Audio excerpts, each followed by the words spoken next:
From WLWT, this is Issues.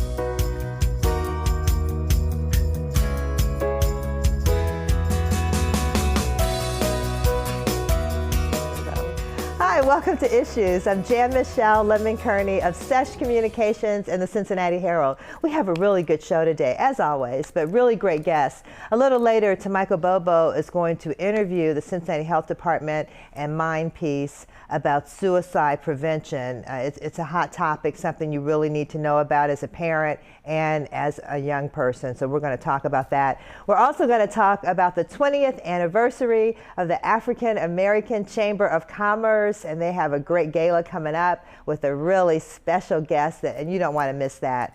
First, we're going to talk to one of my favorite people, Gwen Gordon, and she is a filmmaker right here in Cincinnati. Gwen, welcome. Thank you so much for including me today. I'm very excited to be here. You are so awesome, and I should say I met you when you and my husband Eric were getting an award from the Bootsy Collins Foundation. Right, at the gala. At the gala, and we sat next to each other. And I'm like, how do I not know Gwen Gordon? I mean, you're so phenomenal and so impressive. Tell us about your whole filmmaking career. Oh, wow. In the very beginning, my very humble beginnings, TV is not that old. Right, okay, now right. like I'm in my 60s, okay, and I'm not gonna say which one, but I always saw our people being portrayed as street people, very subservient people, and nothing positive. No, not at all. And in my family, we have professionals, so I didn't have to look outside my family for any support or to move me forward. Right. So I said, well, I don't want to see. Okay. My mother told me. She said, if you don't see something that you like, create it. So you became a filmmaker. Yes. Wow. Wow. And tell us about the films you've made. Then we're going to talk about this current documentary. Okay. Oh my goodness. My first project was House Party. With Kid and Play. Oh yeah. And you know what? It really dawned on me that it was 25 years old because it was a concert that they had last year, and they said House Party is 25 years old, and I was like, what? I know. Are you kidding That's unbelievable. me? Yeah. Yeah. So a lot of the films that I've done, it's been a lot of studio films. Henry Rocks the Cradle, Malcolm X, Seabiscuit, Into Deep, Traffic, which won 5 Academy Awards. So Yes. I have my imaginary Oscar because I worked on the film as well. So now, what kind of work have you done on those films? So you work with the actors or with the? I had to make myself marketable. Okay. So the different areas where it's makeup, right. where it's casting, where it's producing, where it's locations. It's tons of things. So you've done a lot of different jobs. Yeah. A lot of different ones. So, I pride myself in that. I think that's wonderful. And now let's talk about this new documentary that you actually produced. Okay. And Wade Lacey was the camera person. Yes, he was. And you guys are a great team. Tell us about that. Okay. Well, in 2013, I was diagnosed with stage 4 medullary thyroid carcinoma. And, I told the doctors, I said, I was like, I kind of let it marinate with me.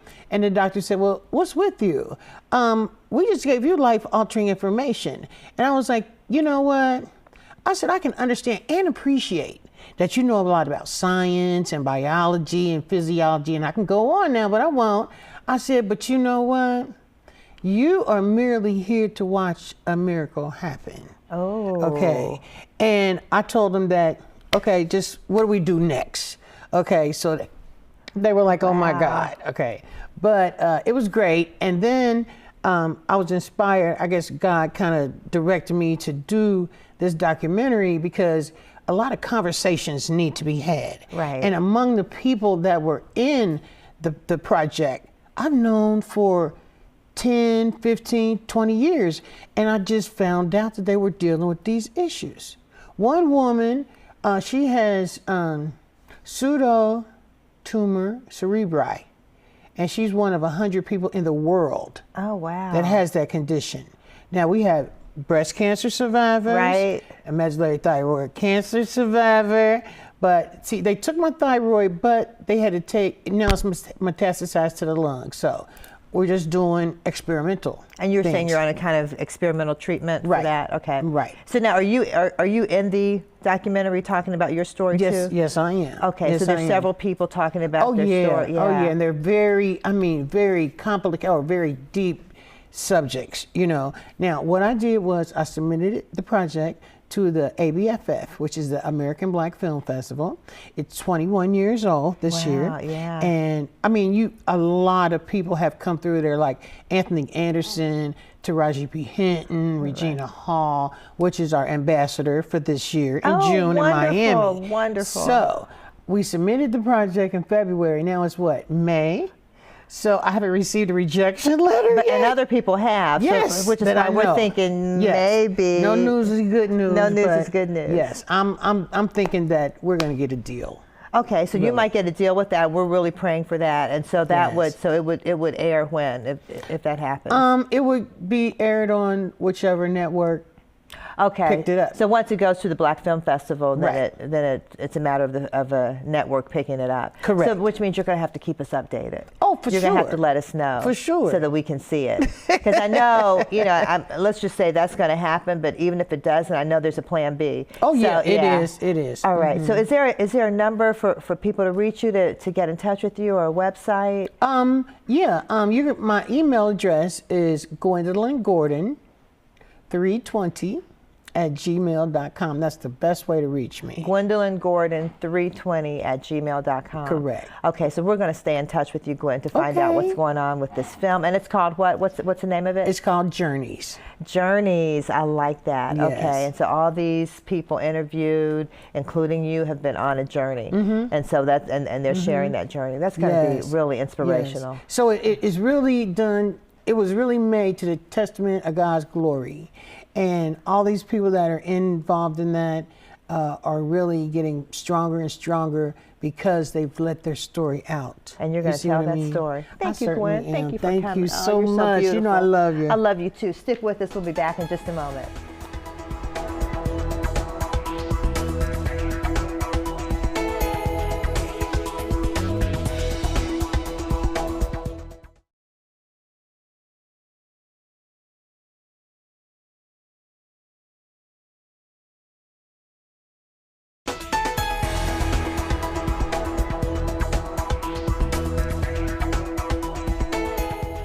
Welcome back. I'm Michael Bobo. I'm here now with Dr. Marilyn Crumpton, the Interim Health Commissioner for Cincinnati Health Department, and Susan Shelton, the Executive Director of MindPeace. Thank you both for being here today. Thank you for having us. I know that this is a serious topic that we've seen a lot on social media, and there's a lot of ways that we can prevent suicide for youth and adults.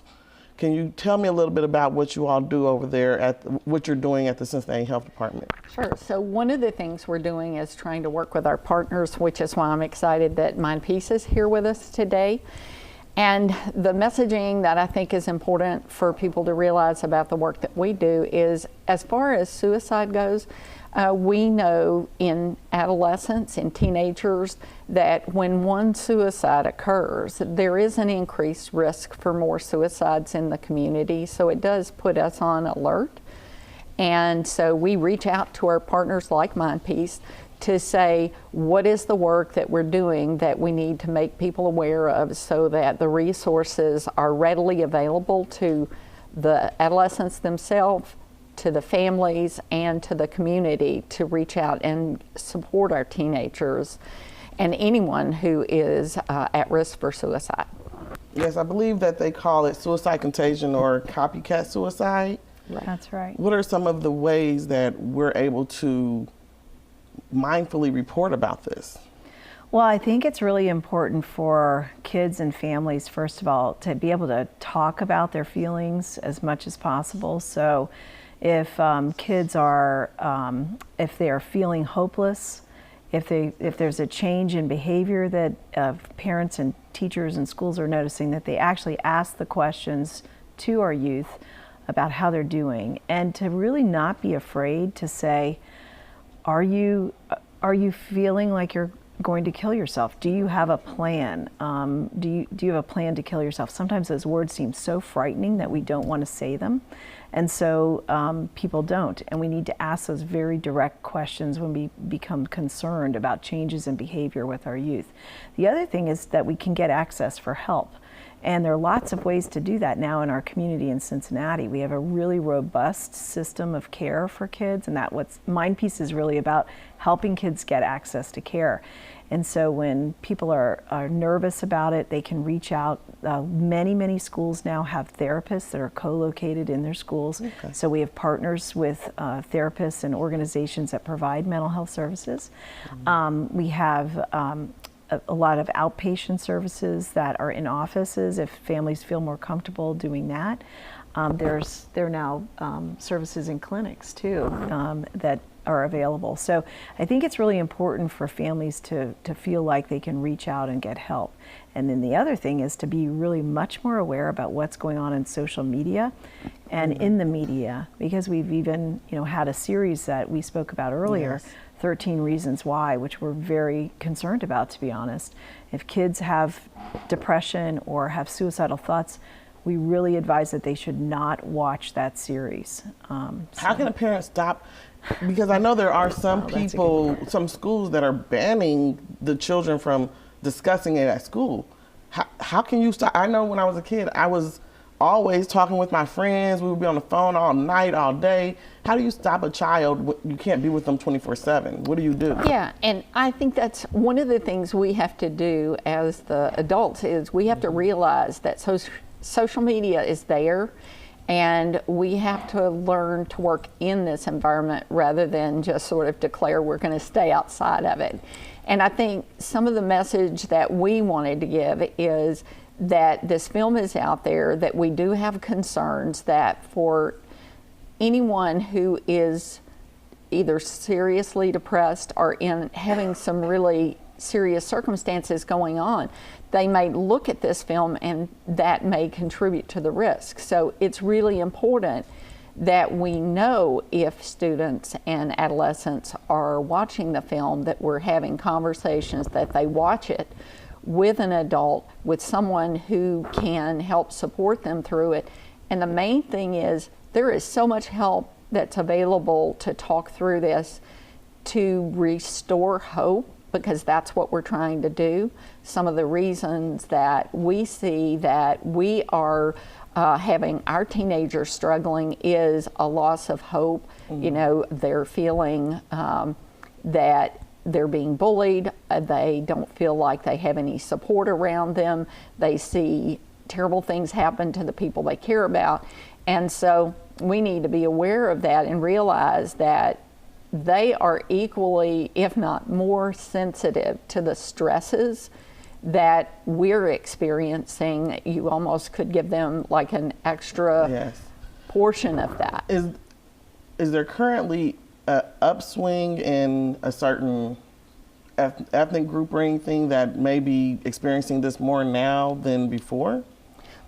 For us, what we're seeing is that we're seeing all ethnic groups that it is a problem. And I think that's one of the assumptions that has been made, is that it's maybe primarily an issue of white and not so much an African American issue, for example. But it's a problem for all. It is, right. And we're seeing that here in Cincinnati, and I know that Cleveland has really had a spike as well, and that it's important to know that it's a risk and to talk about what do we do as a community. How do people find out more information? Is there a way to, how can they contact you all to find more information? So first of all, they can talk to their pediatrician, talk to their schools to see if they have therapists.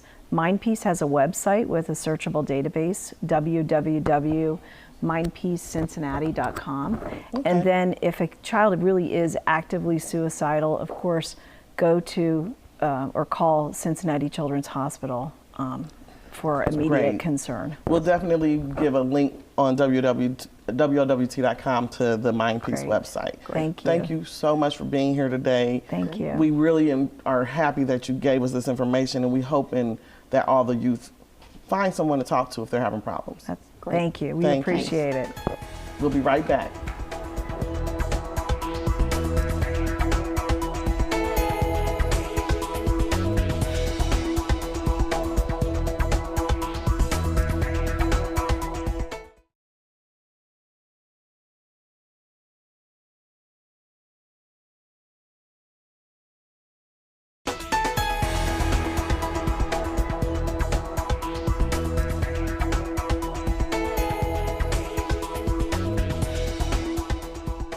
Welcome back.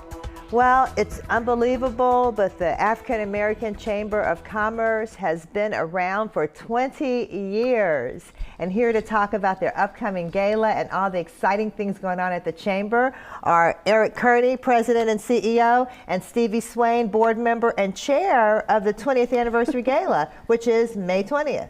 Yes, it is, and we're very excited.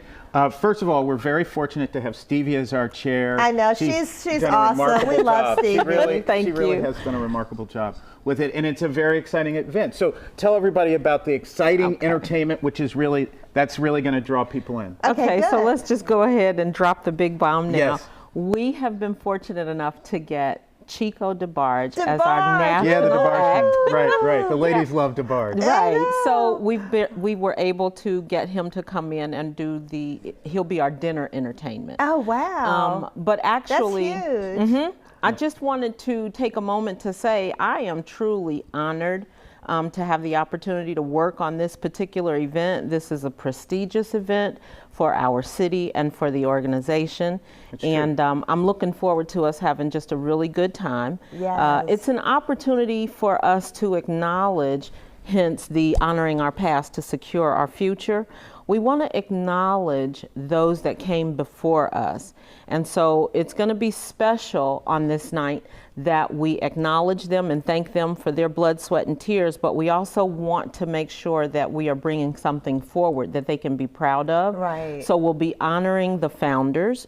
I believe we found 80 of the founders thus my far. goodness. Founding members, yep. We're Founding going members, to wow. also offer them special discounted tickets Oh, good. because we want them to come out and share in the experience Right. as well. So I would imagine if anybody's interested, they can call the office, Right. any of the founders. Yeah, We do have their names. 513-751-9900 or African-American-Chamber.com. Okay, all right, great. And then we're also going to be honoring the past presidents. I love that. Yeah. And for what Jim they've Klingman. done. Jim Klingman, Jim Curry, Jim Curry, Deasa Brown, all right, Steve Love. Steve Love, Sean Ruggles. Oh, very good. And what about Kathy Lewis? Well, Kathy Lewis was She was chair. she was an interim Yeah, kind of, she was chair. So she does not want to be listed as one of the presidents because She wasn't she was a exactly chairperson. president, Yeah. but Yeah. she really filled up that role. So we wanted to give a shout out to Kathy Lewis as well. So that's great. So that's wonderful. So the presidents are coming back and Yeah. And the founders. And founders. founders, yeah. And we're doing the Hall of Fame, There you Black go. Business Hall of Fame. Oh, good. So there are going to be 6 more inductees. Do you want to tell them or shall I? You can tell them. Okay. Devin Johnson, who is deceased, and Howard Bond, who is deceased. Hudson Brothers Cleaners, which was an institution in the West End. The 2 sisters, Dwayne and Cookie Hudson, will be there. Oh, great. Steve Hightower, Oh, wonderful. Janet Reed, and Dr. Chester Pryor. Oh, that is a heavy-hitting bunch. Yeah, it is. And the interesting thing about it, and Stevie and our board chair, John Moore, deserve all the credit here. There's a wide range of business people there. So we've got a barber all the way up to somebody who's got a company that's one of the largest privately held companies in this part of the state. That's fantastic. Yep. Okay, That's so good tell us balance. what else is going to happen. So we get dinner. You get dinner. We will be entertained by Natural Progression. Great band, Oh, absolutely great. fabulous. They're So a dance actually band, really we're going to good. dance. Yeah. Okay. Yes, this is a celebration, right? Okay, it's all Absolutely. right. No stuffy speeches, Right. none of that stuff. No stuff. Yeah, I Right. remember Stevie said no stuffy speeches. I remember one of the conference calls. You're like, we don't need a speech. No, we're Right. going to have Right. fun. This is about a celebration of 20 years in the past and looking forward to what we're going to build in the future. So Wow. it's about having a really good time. And then, of course, because you've got all those great minds in the room, it's a good time to network and Yeah. start making plans for what we're going to do moving forward. Yeah, so people need to put on their black tie stuff, their long gowns, their cute dresses, come out, get ready to dance and mingle, network, and enjoy DeBarge. So, DeBarge yes. and Natural Progression. And Yep. Natural Yep. Progression. We're going to actually have a VIP session for special invites Okay. from 6 to 7, and then 7 to 9 will be dinner, and 9 until 11 is our dance. So Oh, it's going to be fun. Okay, so tell us when it is, where it is. We put it up on the screen a little bit earlier. I don't know. Oh, they're bringing it back. Okay. May 20th.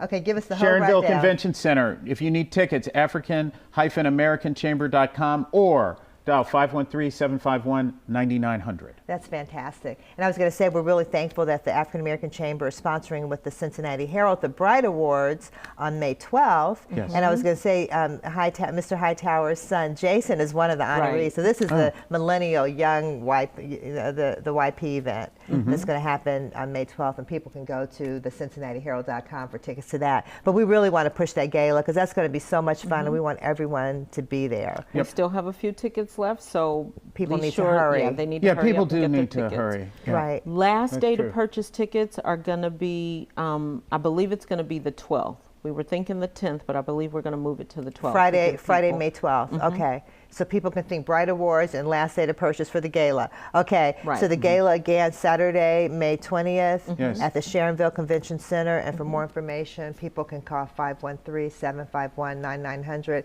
or go to the website. And we'll link people through WLWT.com. So if you make that sure would be Jeff great. has the African American Chamber Yeah. website. So we want to celebrate. I'm sure we'll be hearing at the dinner about all the great programs going forward.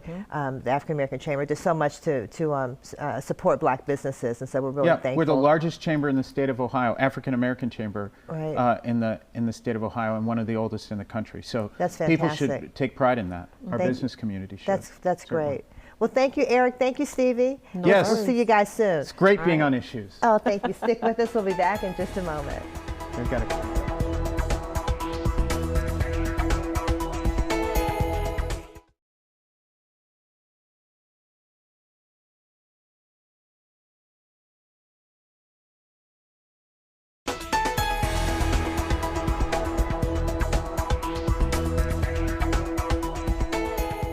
Welcome back. We have Tamiko Bobo with events you don't want to miss. First up, we have the Council on Aging's Healthy Youth Diabetes Self-Management Program, Saturday, May 9th and Saturday, June 10th, 11 a.m. to 1:30 p.m. Greater Emmanuel Apostolic Temple, 1150 West Galbraith Road, 324-6173 for more information. Next up is the Healthcare Connection Purple and Gold Party, Tuesday, May 9th, 5:30 p.m. to 7:30 p.m. at Lincoln Heights Health Center, 1401 Stephen Avenue. It's a free event. For more information, call 483-3081. Lastly, we have Girls in Gloves Mother-Daughter Brunch, Saturday, May 13th, 11 a.m. to 2 p.m. at the Park Place Restaurant, 1185 Kemper Meadow Drive. Tickets are $30 for adults and $20 for children. You got to celebrate your mom. Oh, I know. And I wish my daughter were in town. I would take her. Hey, I want you to meet Casey Bell. Thank you to Michael. I want you to meet Casey Bell. She's our new intern with the Cincinnati Herald. Welcome. So excited you're here. You're going to have to come on Issues more often. Hey, have a great week. Stay safe and stay positive.